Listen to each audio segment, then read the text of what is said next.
কাছে এই মাল কিন্তু আরও আছে। ধরা পড়লে পরে জেল হয়ে যাবে। ও ধরা পড়বে, ও 10 দিন ই করতে করতে একদিন ধরা পড়বে। জেলে ধরবে। যারা টাকা পয়সা লেনদেন করে তাদেরকে আমি একটা কথা বলবো, সকলের উদ্দেশ্যে কথাটা বলছি। এটা হচ্ছে অরিজিনাল নোট 100 টাকা,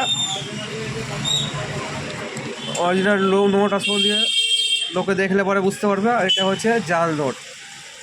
সকালে একজন কাস্টমার এসে আমার একটা বন্ধুকে দিয়ে গেছে, ও তাড়াহুড়ো করে ধরতে পারেনি, এভাবে 3টে নোটের মিডিলে ভোট দিয়েছে, এভাবে বুঝতে পারেনি। হ্যাঁ, তো যাই হোক, আপনারা যখন টাকা পয়সা লেনদেন করবেন একটু সাবধানে করবেন।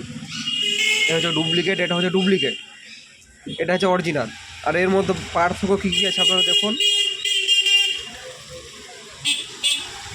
আপনারা নোট দেখলে পরে ধরতে পারবেন। এটা অরিজিনাল, এটা অরিজিনাল, মিডিল এটা ডুপ্লিকেট। এটাতে কোনো নাম্বার নাই, নাম্বারিং নাই, কোনো কিছুই নাই। এটাতে পুরো নাম্বারিং আছে। বালি রে ঘরে বাড়িতে দেখো, বাবা থাকবে, বাবা থাকবে। যারা টাকা পয়সা লেনদেন করেন একটু সাবধানে দেখে নেবেন। এটা হাতে নিলে তো বোঝা যাবে।